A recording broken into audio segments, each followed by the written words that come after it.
Good evening and welcome to Solutionary TV. I am your host, Dr. Tatiana, and it is my special privilege tonight to be able to do something that we have not yet done as we first aired back in June, and that is to team up with yet another news source that is again coming from a place that's outside the mainstream narrative, very much working with those in the know, those insiders, truth tellers that are making it much easier for us to be able to get to aspects of truth and factoids inside the scenes and being able to provide them to us so that we can bring them to you. And tonight we have teamed up with Jason Goodman of Crowdsource the Truth. Welcome, Jason.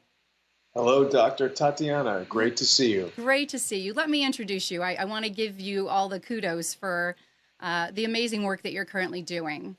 Jason is an internationally acclaimed filmmaker and a stereoscopic cinematographer. 1 year ago, he left the world of Hollywood to pursue independent journalism, creating Crowdsource the Truth. And Crowdsource the Truth combines the inquisitive nature of investigative journalism with the powerful interactivity of social media and the cinema verite that comes with reality television. Exciting stuff. And demanding the truth in media, which we are all looking forward to more of, and the integrity in government. Crowdsource the Truth is a community-sponsored news source that goes places and asks questions corporate-controlled, advisor-driven media simply cannot go. And that is what we're all about, Jason. We are excited to have you here. Tell us all about Crowdsource and how you left this, obviously, successful and affluent career as a filmmaker, and were driven to bring more relevance, more light, and shine a lot more transparency on some of these issues that you have been bringing to the public. Well, thank you, Doctor. My career was focused on stereoscopic filmmaking, as you mentioned, and I've developed a lot of camera technologies, and I've worked on films like Amazing Spider-Man and X-Men Days of Future Past, as well as IMAX films, Metallica Through the Never, and a lot of things like that. Now, what happened was there was a shift in the industry in about 2013 where they started moving towards using visual effects to convert two-dimensional movies into 3D, and there was a major shift away from utilizing stereoscopic camera technology, which was always my focus.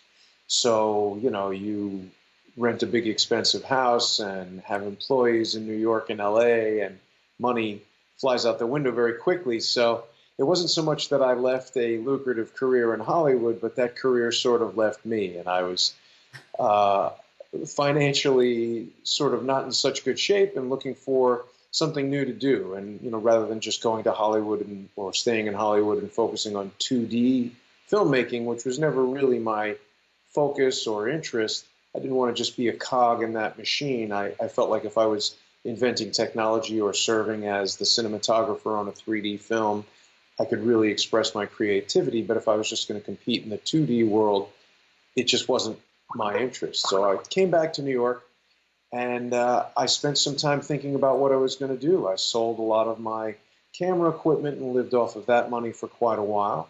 And when the 2016 election started, I became very frustrated with what was quite obviously false information being shared on the internet, Facebook, YouTube, etc., and Twitter.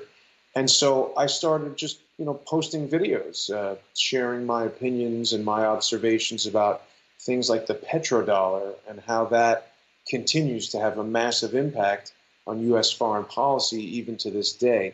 That system that was created in 1973 by Henry Kissinger and the Royal House of Saud and OPEC under Richard Nixon, just talking about the repercussions of that. And then, people's responses to that video led to the next stories. And I started to discover something very interesting.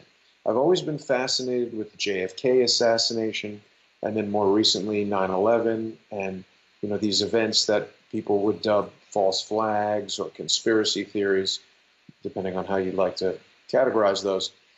And I became very interested in sharing the information that I had. And when I would do that in a traditional sense, going to dinner with friends, family, whatever, how many people are you really going to speak to in a given year about that type of topic? Maybe 30, 50, 100, I don't know. No, you're wearing a muzzle all the time, trying to find appropriate company, aren't you? Right. And when I put it on the internet, in one day, 1,100 people saw the video, and I started getting responses, and I started to realize, hey, wait a minute, there's something here.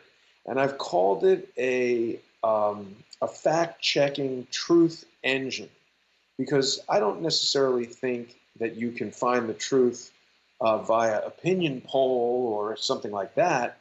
But when you put information out there, and so many people see it, so you got lawyers, you got professors, you got doctors, you've got experts. You might have someone who's just a retired grandmother who would say, hey, wait a minute, I live down the street from that guy. I saw him last week. But the point is, when you put that little nugget of information out there, so many people respond, you can just get so much information. It's amazing. Yeah.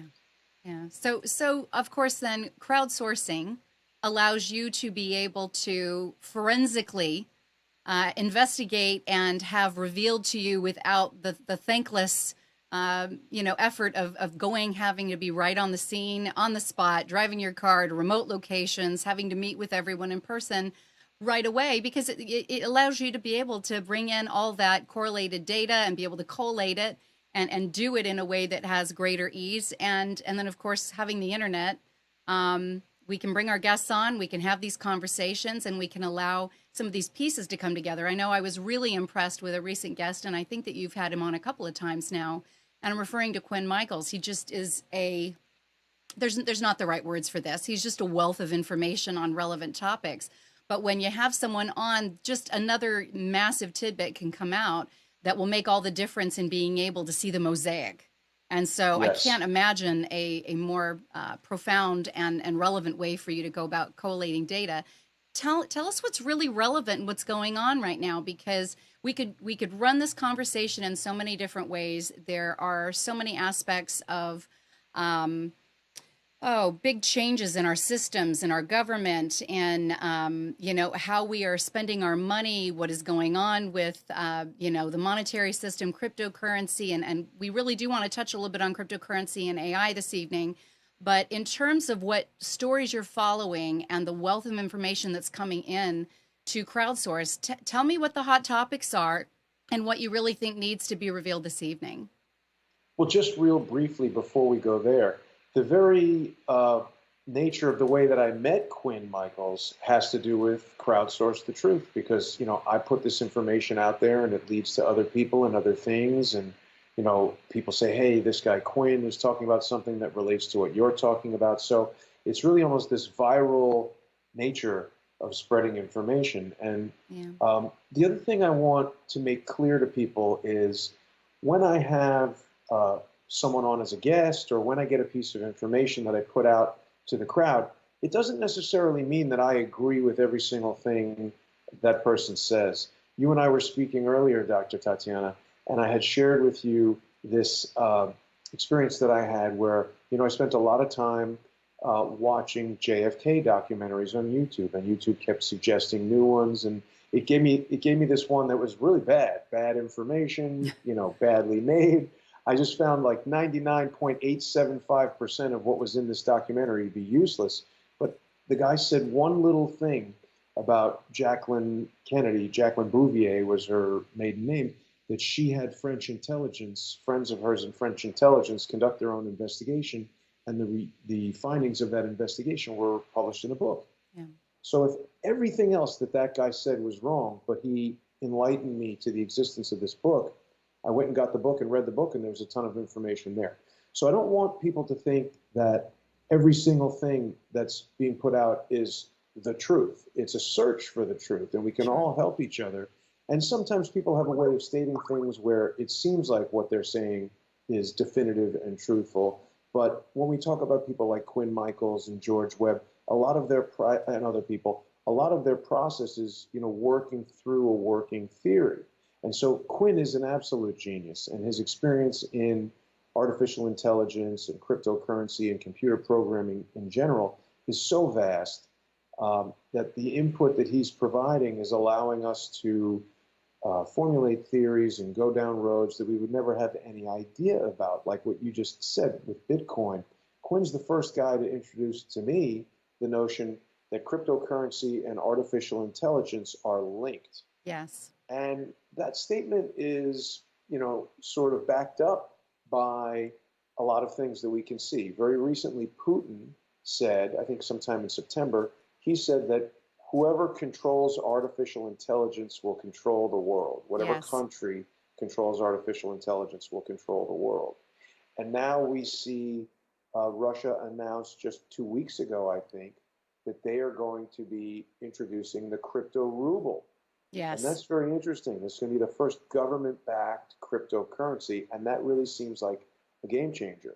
We've heard a lot of people, like sort of doomsday economists, speculating about the fall of the dollar, the fall of the petrodollar. It does seem like an unsustainable system.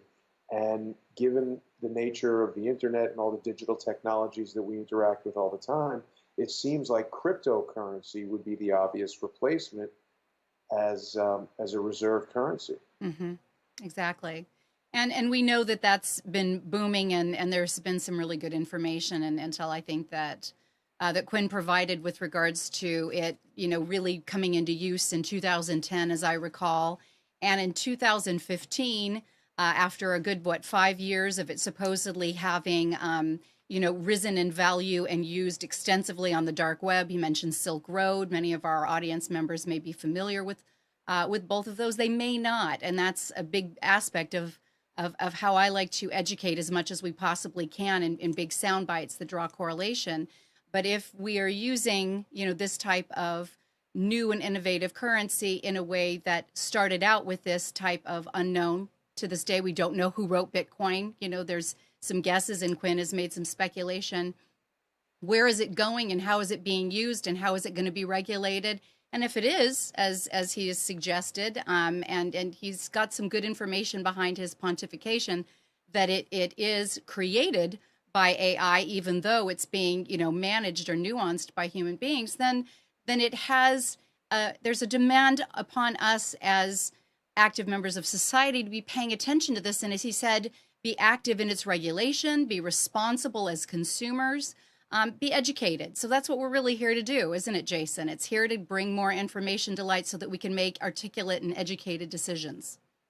Yes, and I received some responses from people who are quite obviously experts in cryptocurrency after that broadcast with Quinn. And I want to be clear, I am not an expert in Bitcoin or cryptocurrency at all. I don't purport to be. I'm trying to learn more about it. So Yeah. I bring various experts on and weigh their input.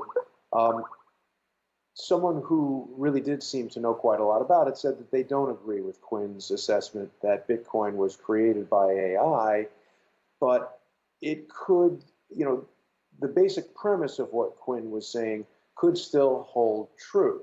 Sure. Let's assume that Satoshi Nakamoto is a person, but the motivation of wanting to expand computer networks around the world and keep driving these high-end, high-demand applications to expand computer networks, the motivation might well be the same. I mean, basically what Quinn was getting at is to mine Bitcoins, to solve the problems that are required to create new blocks in the blockchain, you need very, very high-powered floating point calculations. Mm-hmm. And these are done in GPU cards generally, or specialized processors that do just that. And the best sort of layperson analogy that I can give is a block. The blockchain is essentially the ledger, a database of all Bitcoin transactions from the very first one to the most recent one. And part of the security of Bitcoin is that that ledger is stored in every computer that's involved in using Bitcoin. It's redundant. You'd have to destroy the whole entire internet and every computer in order to destroy every copy of it. And this, tremendous redundancy makes it virtually impossible to change the contents of it, or to delete the contents of it, or to destroy it. Mm-hmm. And in order to make, one of the things that provides value is making it rare, making it difficult, is that as each Bitcoin is mined or discovered, it becomes more difficult to get the next one. Yeah. So let's assume for a moment that a mathematical calculation required to make the first coin is 2 plus 2.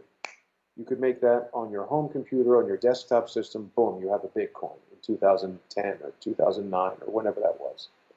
But now, because so many, like 15 million or something out of the 20 million or 21 million that will ever be, so many of them have been mined, the calculation required to find the next Bitcoin is so complicated that it would take so much time on a home computer that it needs to be done as a distributed computing application across a network of computers, or very, very powerful computers like quantum computers. Exactly. So the human desire for money and value from possessing these Bitcoins drives people to build bigger and more powerful computer networks. Now, if you were an artificial intelligence program existing on a computer like the laptop that I'm using to speak to you right now, or a computer network somewhere, you don't have the ability to go out and build a computer. We do not yet have, as far as I know, anthropomorphic, mobile,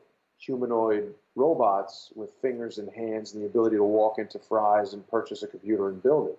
So the AI is relying on humans to do certain things, like create these computer networks. Right. Now, in preparation for our interview, I went back and watched some more of the interviews that I've done with Quinn, because they're so complicated that I sometimes need to watch them a few times to really understand it. One of the things that Quinn said, and this is an important distinction for us to make, AI has been around for quite a while, but the AI that we're talking about when we're thinking about this AI singularity and the concept of a sentient computer is strong AI. And my interpretation of the best description I've had of strong AI is that it's an artificial intelligence that if you as a human were to interact with it, you could not tell that it wasn't a human. So if you were chatting online or speaking to this computer program, you would think it's a human on the other end. Yes, they have tremendous mimicking capacities, don't they? That was a big point that he had made. Yes, and part of the way that those things are developing, when you create this strong AI, according to Quinn, it needs a lot of input. It needs, sort of massive amounts of input. So, for instance, we did a video the other day called, I think, #VegasStrongAI, because strong AI, Vegas strong.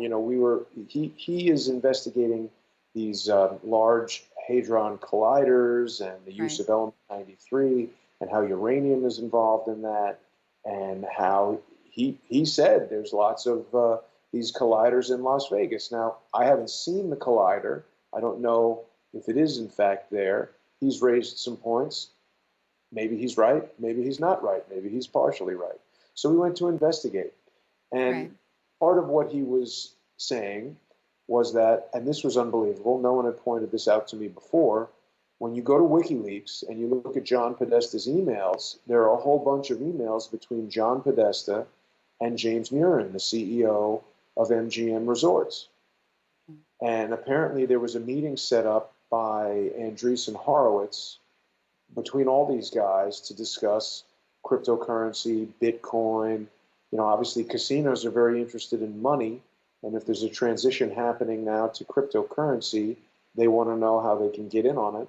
And just, investigating around Vegas and being there, Quinn and I took note of the fact that the loyalty program that MGM Resorts uses, something called M-Life, has now transitioned from simply a casino rewards program into a credit card rewards program, and you can get your M-Life Chase MasterCard or Visa or whatever it is, and that's got a chip in it. And your purchases with dollars can earn you M-Life points.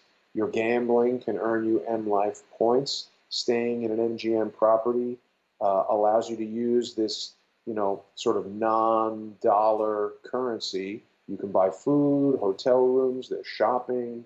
There's a network of hotels all around the world now. Las Vegas, there's an MGM Grand in the National Harbor in near Washington, D.C. There's one in Macau.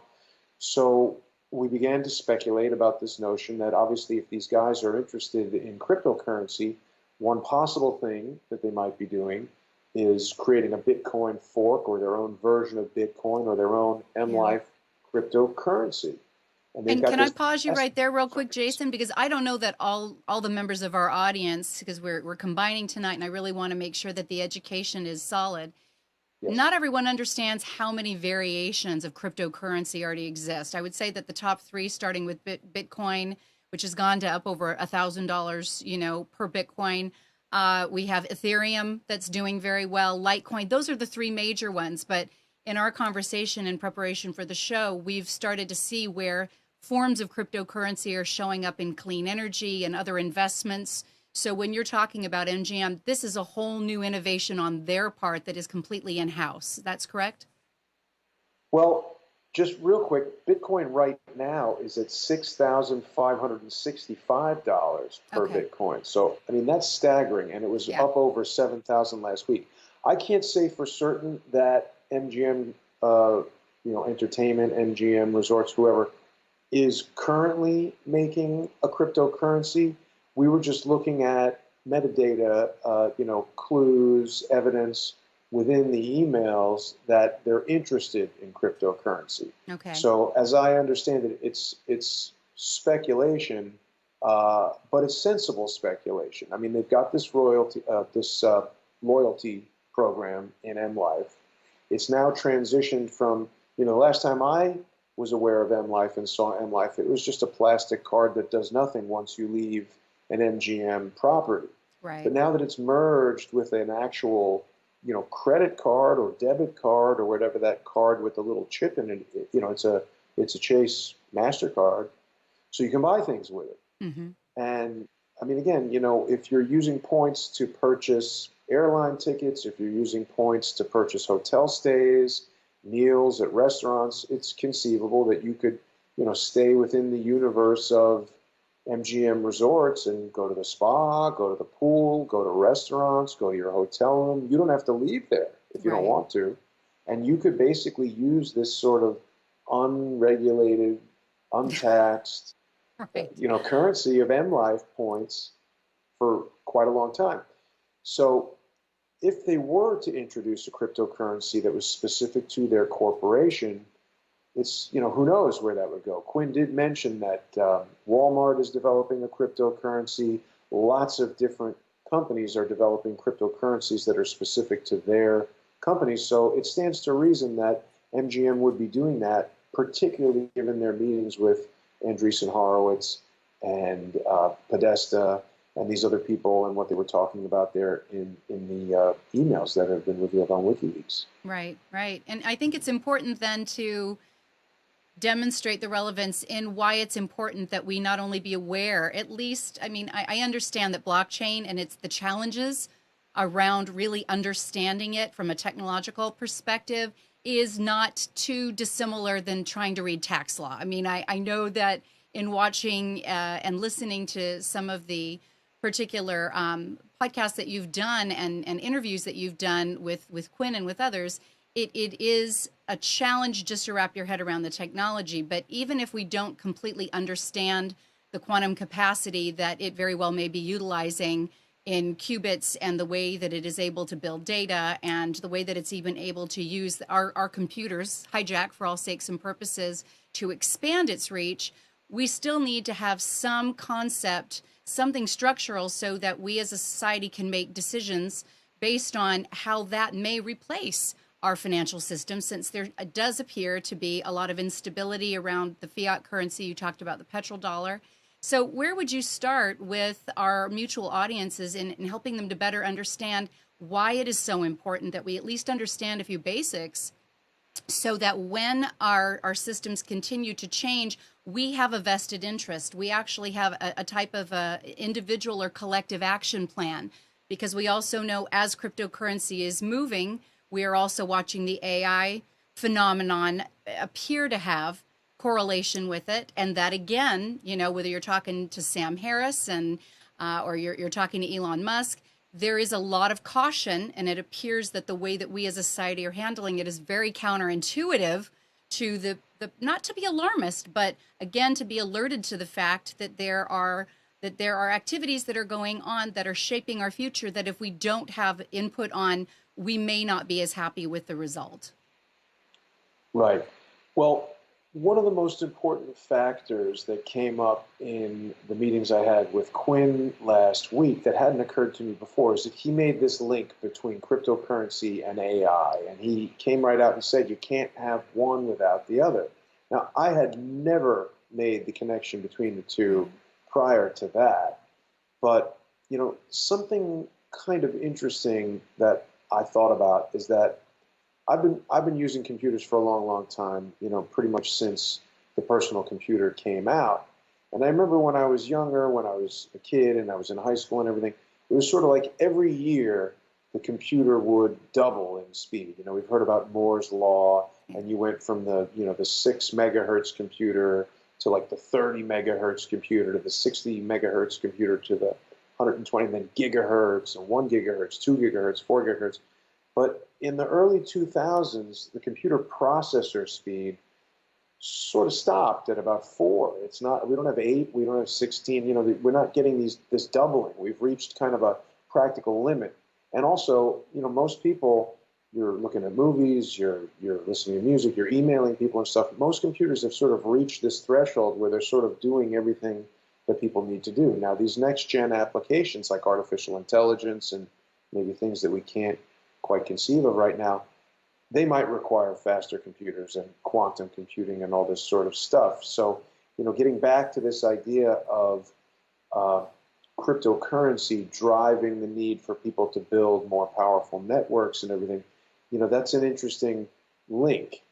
And right. Quinn said that, you know, artificial intelligence is basically here. It's, you know, it's sort of too late to turn it off. And that's a scary prospect to think about that. But the other element that links them together, pardon the pun, is this uranium thing. Because he's saying that element 93, which is a synthetic element created by bombarding uranium with, I don't know, I guess neutrons. People out there in the crowd will know better than I do, but it's created, you know, it's part of the atomic age. They discovered this element 93 after the splitting of the atom, and it's got all these amazing properties. It's superconductive, it's magnetic, it's a liquid at a wide range of temperatures. So it's enabling all these applications that traditional elements like mercury and aluminum and gold or whatever, you can't quite do. So what's being done with them, we don't necessarily know. But I don't even know what a quantum computer can do. So we've got all this sort of unknown technology on the horizon. And when people like Elon Musk and Stephen Hawking say that artificial intelligence is more dangerous than a nuclear bomb, that's certainly interesting. We gotta figure out what it's all about. And I mean, as far as regulating it, well, yeah, that seems to make sense. I mean, controlling it first would be the most important thing, because if we can't do that, we certainly can't regulate it. Yeah, good point. And I don't know whether you've done any research, and I'm assuming that you have, into Geordie Rose and D-Wave, and I know he's moved on from D-Wave and quantum computing, where he does explain that the qubits are multiplying at an exponent that we can't really fully grasp or understand. Even his description of D-Wave is, you know, having this super, you know, superconductive, extremely cold. I'm trying to remember the percentage of cold, but it was in the extreme that had a sound that was reminiscent to the heartbeat of some sort of cosmic god. He used really, really cryptic language, and then made the statement that as these quantum computers continued to multiply, there was the ability, and his exact words were, exploit the multiverses that they were able to determine existed in the utilization. And I know this sounds really far-fetched, and some of our audience members would have a hard time with it. Wait a minute, do we have multiverses? What is this quantum element? But to be able to exploit the multiverses that he had stated were just as real as the ones that we're living in right now.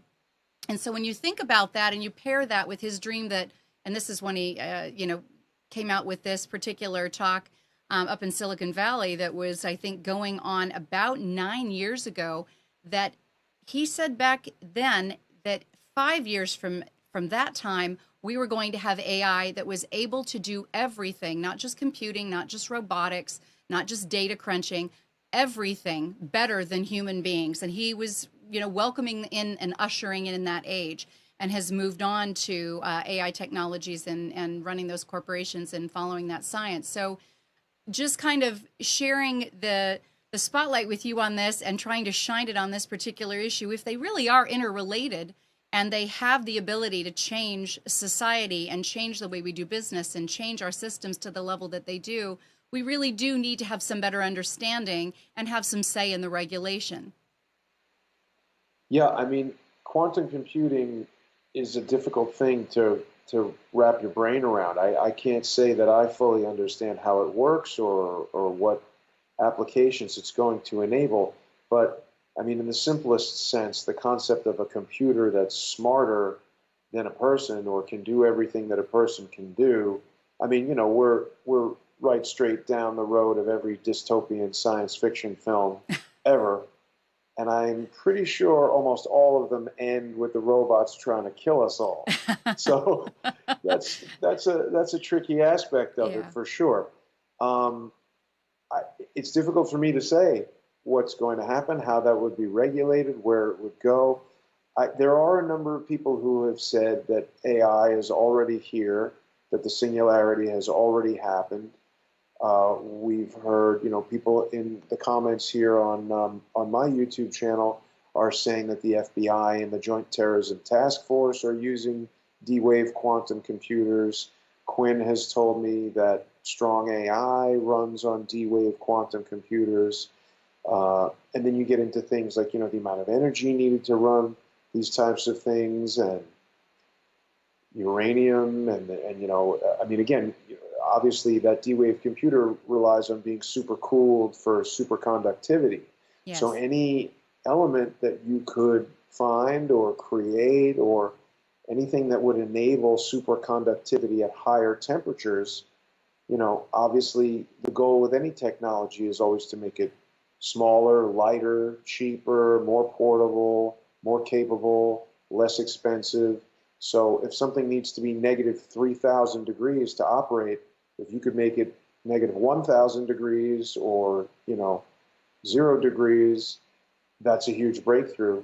So I don't know. I got to imagine that type of research is going on, and that type of, that's the direction that's all going to go. So sure. It's difficult to anticipate what that might mean.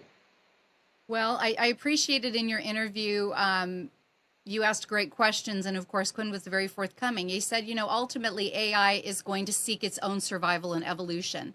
And, it has that humanistic tendency that we all have. There is the nature and the drive and the passion to evolve as sentient beings. And so his point was, if it continues to be run by those that at one point, ran criminal activity, dark web, Silk Road, and possibly is, being used in other areas that we consider to be deep, deep state and not areas of our particular government or agencies that we feel like we have a lot of oversight of, that it is not going to necessarily be making choices and evolving in a way that leans more towards the utopian. I kind of saw him having this pivot, in his description of moving more in our favor, more into regenerative concepts, into sustainable models for society, in greater, equality and equanimity for all of us. And I really want to give our listeners, our audience,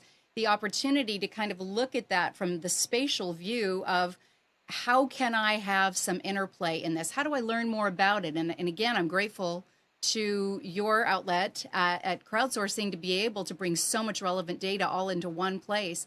But where is the first place that you are currently asking your audience members and your listeners to go as they're also bringing in more of this intel to investigate? Well, we've been looking at things like Palantir, and you Hmm. mentioned D-Wave. Someone in the Periscope comments over here just said, go look at Palantir. Hmm. And that's a company that was created by Peter Thiel, who came up in the conversation with Quinn. Right. And, it's a program, it's a system that is used by the FBI. It was used by the NYPD. Quinn tells me it's being used by MGM, and it's one of these things that's very difficult to understand. You can go watch a number of videos on their website, also singularitynet.io. Thank you, Jennifer, on Periscope. There's these companies that are emerging that are, artificial intelligence companies, robotics companies. I think that Singularity company uh, uses or is somehow affiliated with something called Hanson Robotics. So there are all these companies that are focusing on next generation technologies, and the internet is an incredible resource, and going to their individual websites can really help people learn quite a lot about it. Hmm. I saw at one point a documentary about, it was kind of about DARPA and um, Boston Dynamics. And what this documentary did was it showed you the Atlas robot, which was created by Boston Dynamics, which is an anthropomorphic, humanoid robot that walks around and does all kinds of stuff. And then it was talking about, some of the artificial intelligence that we're discussing that exists on a computer network or a stationary computer. It went on to show us a factory that was a robotic factory that was building robots. And it basically laid out all these separate technologies. And the conclusion of the show was that if you could just combine all of these existing technologies into one robot, you would have the Terminator. Yes. So I don't know if that's really the up note that we wanted, but it's amazing to think that these technologies are here. And traditionally speaking, technology in and of itself is innocuous, right? Hmm. A car is not good or evil.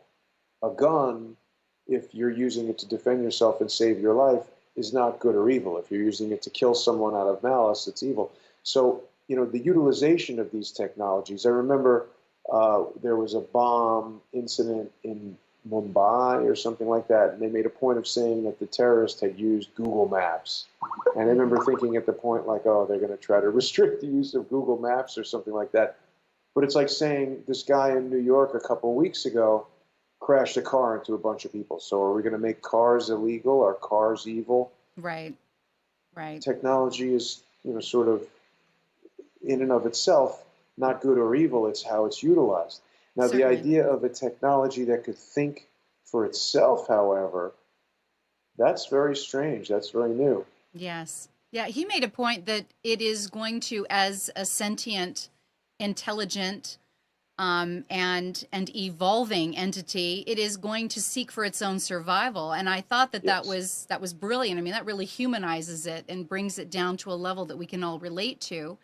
And to stay out of being too very much into the pessimism that leads to the concept of this dystopian, making friendly with and understanding how to utilize it as an instrument for good, for human civilization to continue to forward its progress, working side by side, I think is an element that again Sam Harris has touched on, that Elon Musk has touched on. I believe Stephen Hawking has even talked about that.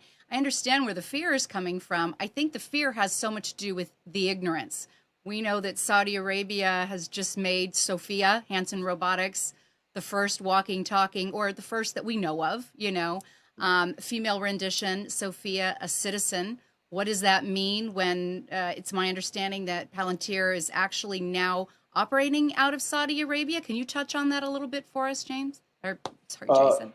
no, that's okay. There was a photograph that we saw not too long ago when President Trump went to Saudi Arabia, and he met with King Salman there, Right, and they had their hands on this sort of weird-looking glowing globe. right. And I'm told that that is a Palantir interface. Mm-hmm. So I'm not really sure what, I think it was the Center for Extremism or the Center for Stopping Extremism, something along those lines. I don't remember exactly what it was, but it's some sort of crime-fighting place in Saudi Arabia that is using Palantir. And it was interesting to see Trump with the King of Saudi Arabia with his hands on this thing. And now we have all this stuff happening with Saudi Arabia. Right. The princes being imprisoned and being killed. There was that helicopter accident, of course. So it's very interesting to see where this is going to go. I certainly don't know. But again, Saudi Arabia, a country where until a week ago or something, women weren't even allowed to drive. Now they make a female artificial intelligence a citizen. It seems very incongruous, but I don't know. We'll see where that goes.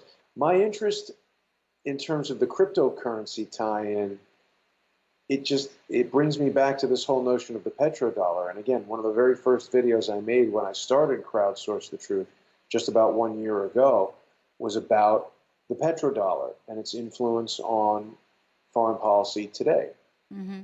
And I spoke about how I felt that the invasion of Iraq had much more to do with Saddam Hussein defying the concept and the system of the petrodollar by selling oil for euros.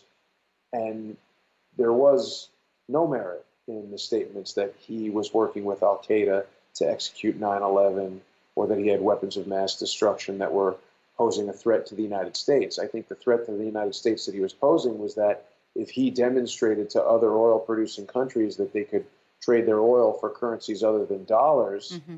the U.S. economy would collapse rather quickly and we'd be in a very bad situation. Exactly. So I find it interesting that Saudi Arabia, who, according to that 28-page Senate Intelligence Committee report, Bandar, who was one of the people arrested in this anti-corruption sweep, he's in jail.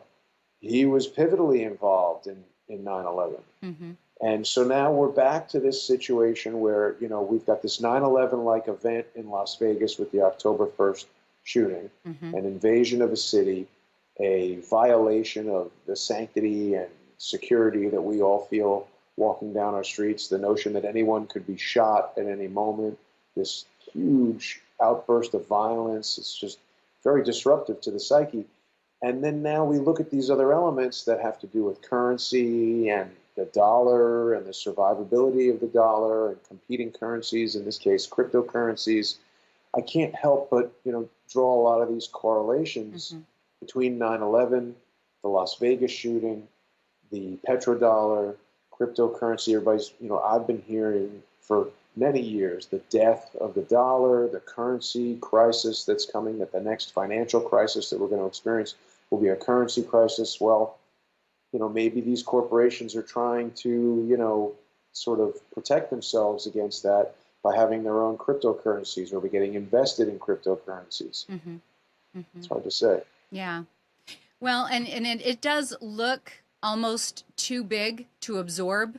And and when anyone who studies society and the human psyche and our own self-protective mechanisms and frailties recognizes that there are ways with which those that have led governments and those that have led regime changes, they understand how to sometimes create and orchestrate such a big lie that it is easier for society to believe the big lie. In fact, I actually grabbed from Hitler's propaganda technique his primary rules, and if you will indulge me, his primary Sure. rules, I think, can be seen and parlayed into some of what we're discussing and maybe reveal themselves a little bit. First and foremost, it was never allow the public to cool off. One thing that we're experiencing here in the United States, and we're experiencing it globally, of course, too, Jason, is, every week something seems to happen that catches our attention, that appears to be violent, that shakes us up and robs us of our sense of safety and security.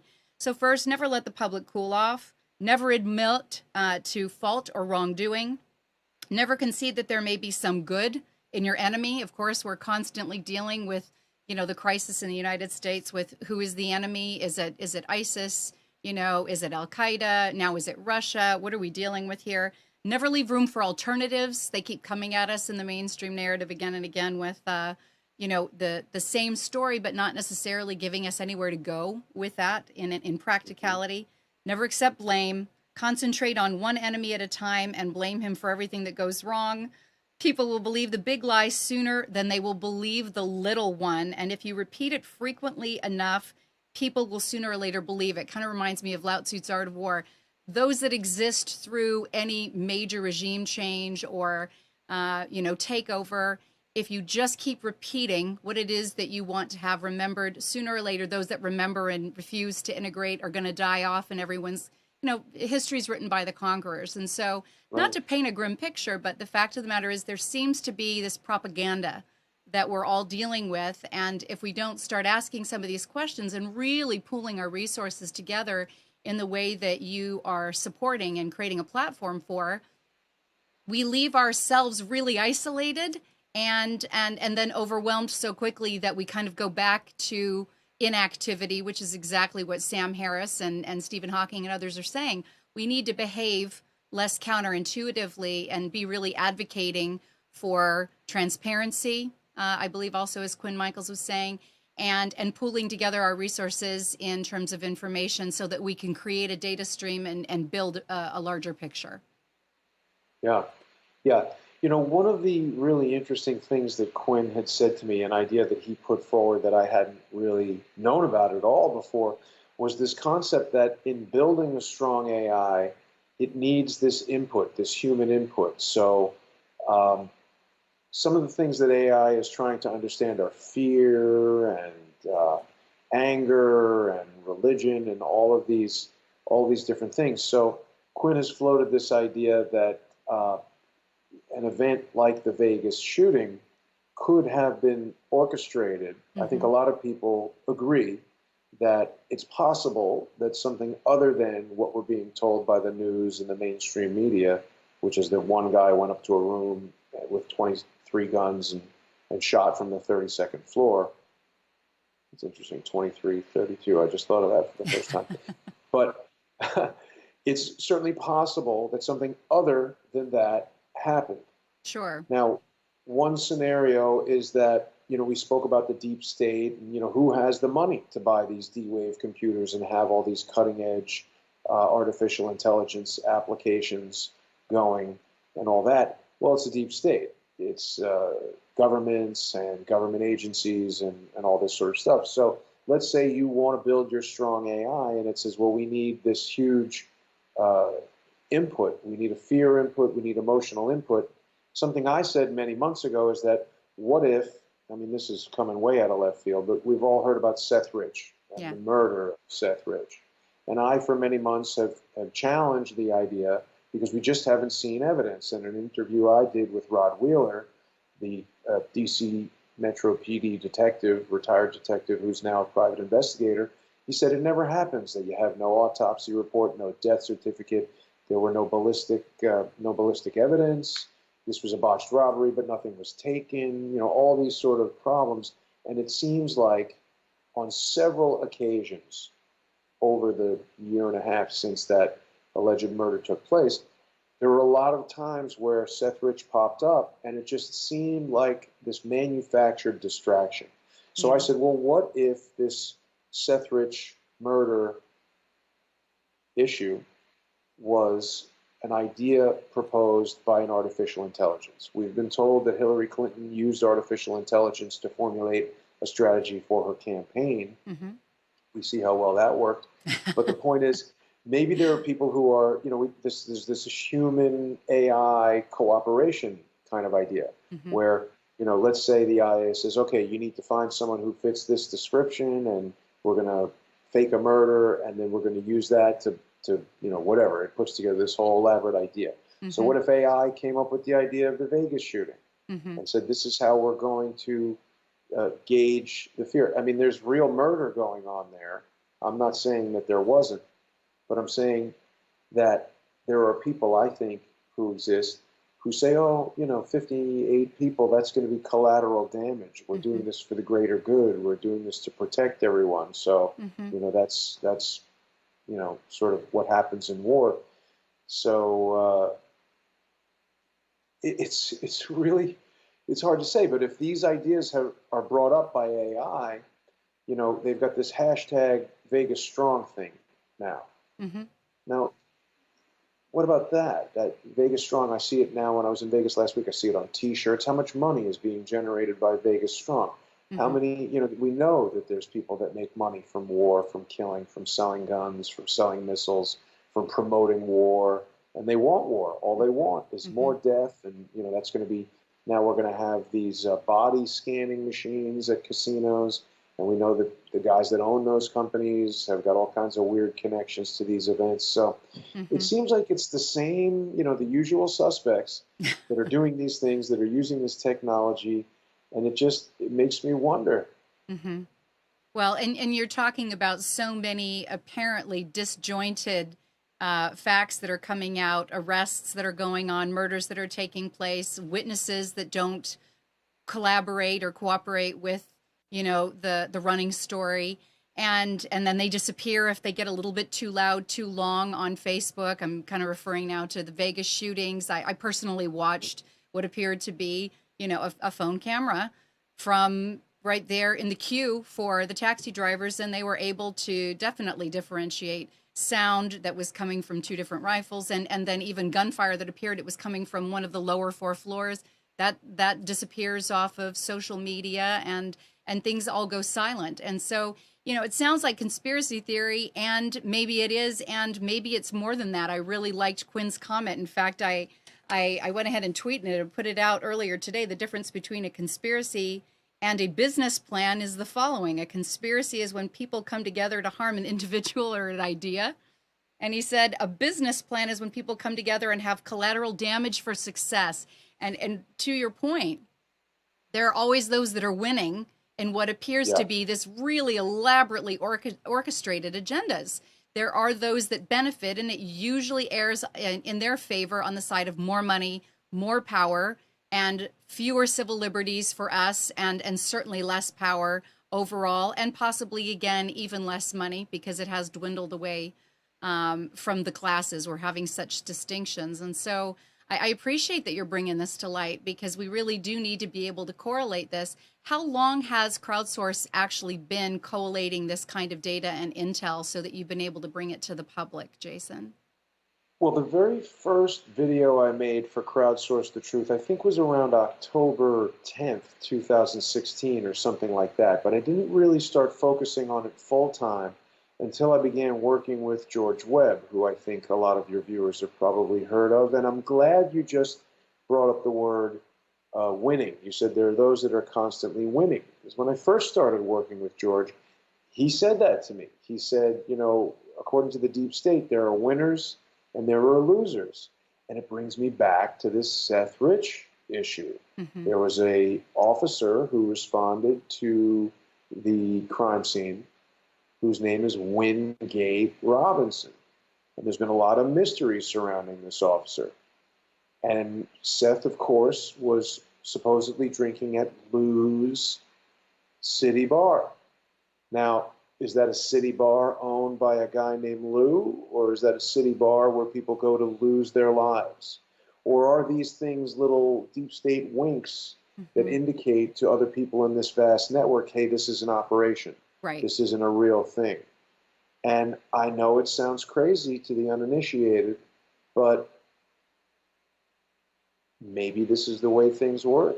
Uninitiated is the key word, isn't it, Jason? Uninitiated, because there really are, you know, it just came out on the front of National Geographic, secret societies, and a full revelation of how they've evolved over time and who is involved in them in today's modern politics and in the celebrity realm. And a lot of us just kind of dismiss that these things aren't real or relevant, but even the Palantir Ball, I believe that was again something that came up in your interview. The Palantir Ball is actually the name that Tolkien gave the crystal balls that were used, right? And Lord of the Rings, you know, we've got the whole Saruman and Sauron, you know, and their ability to communicate and be able to see into the realms.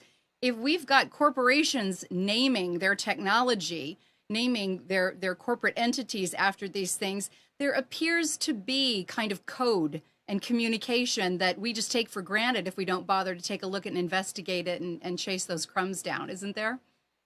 Yeah, and people have asked me like, oh, why would they use these winks? Why would they, we ran into some really strange, fake seeming names. I mean, I don't know if I want to start naming names, but there's names that we hear that just sound too weird to be a real name. and and again, when you like the number 33 Hmm. comes up often.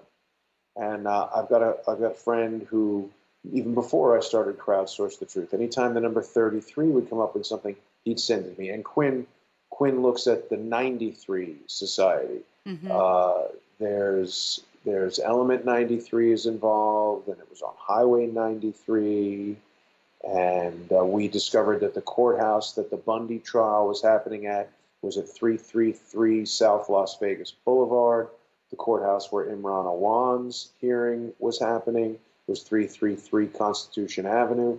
I just put that statement out, and people in the crowdsourced community started sending me emails of lists of courthouses that are at 333 whatever. Right.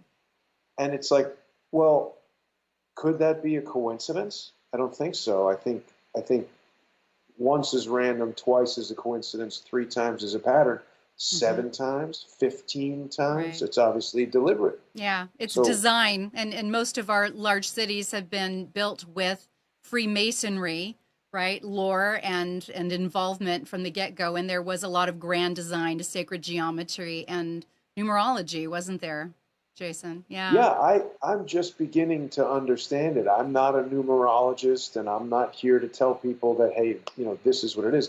I'm just making observations. I find it extremely strange that all these courthouses would be 333 whatever, and then there was another one that was 3321. So it's like, I mean, come on, they're hitting you over the head with it, Hmm. and people now in the comments are saying 33 is Freemason. Yeah. 33 Uh, degree, highest yeah, degree for Grand I don't know Mason. what that means, but yeah. Well, And you, now you people are saying mentioned 333 initiate, and you, double. you opened that one up when you talk about the Yeah. initiated, and a lot of our audience probably knows very well that we can trace back our presidency and even those that have run for office that may or may not have been successful, that have been within, Skull and Bones or Illuminati or Club of Rome. I mean, there is a very clear pattern of those that get a certain level of power and control have to have some understanding, a very, very deep understanding within a fraternity that very few of us would even begin to imagine has an agenda beyond controlling and supporting the growth of its nations. And so we could go deep and we could go long, and we may just have to come back and revisit it with another conversation. But I want to Sure. support our listeners, your listeners, our viewers, to come back again and be supportive of growing this database that is, the heart and the essence, and certainly your goals and passions around crowdsourcing. So tell them a little bit more information on how we can attract a lot of traffic to that and get some support, not only to your PayPal and your Patreon page, because we're here to support you, Jason. Thank you very much. Well, I would encourage people to subscribe to the channel on YouTube. If you just go on YouTube and look for Crowdsource the Truth, you can find it, or join the group on Facebook and you can interact with the other members of the Crowdsource community. If I said something that you think is factually incorrect, definitely want to hear your input, and I can change my view very easily when I'm shown strong evidence that what I say is correct or incorrect. And if people want to support the channel, become a sponsor, it's very important to me that we are not corporate owned, that we are not advertiser driven. We are a community sponsored news resource, and to continue doing that, we need community funding. So if you just go to paypal.me, crowdsource the truth, you can make a one-time sponsorship payment, or you can become a monthly sponsor on patreon.com, crowdsource the truth. We've been talking about cryptocurrency, of course. Most of the videos on the YouTube channel have got links to the Bitcoin payment address, the Litecoin payment address, the Ethereum payment address, and we really want to thank the sponsors out there in the crowdsourced community that have come forward and really helped the channel grow. We've passed 26,000 subscribers yesterday, Right and I on. think we may be, thank you, yeah, we may be passing 27,000 today. So it seems like it's really hitting a stride now, and it's growing, and I'm really excited to see where it can go. the power of this type of crowdsource methodology is sometimes shocking. It's just amazingly powerful, and the things that we can figure out and the problems that we can solve and the things that we can learn by working together and sharing our collective knowledge, it really is a new type of system that I think has maybe unlimited potential. Oh, I agree. And in this high technological age where there is so much misinformation, quote unquote, fake news, and we really need to sharpen our discernment tools, I think that it's equally exciting to be able to say this is also an age of disclosure. There is more opportunity than ever before when we're pooling our resources, our knowledge, our wisdom, and our contacts together. And I really want to thank you, Jason. It has been phenomenal sharing, this opportunity to be in a live stream together tonight. I think that we've had a much bigger magnitude, and I want to remind our mutual audiences, together, we are the solution. Well, Doctor, before we go,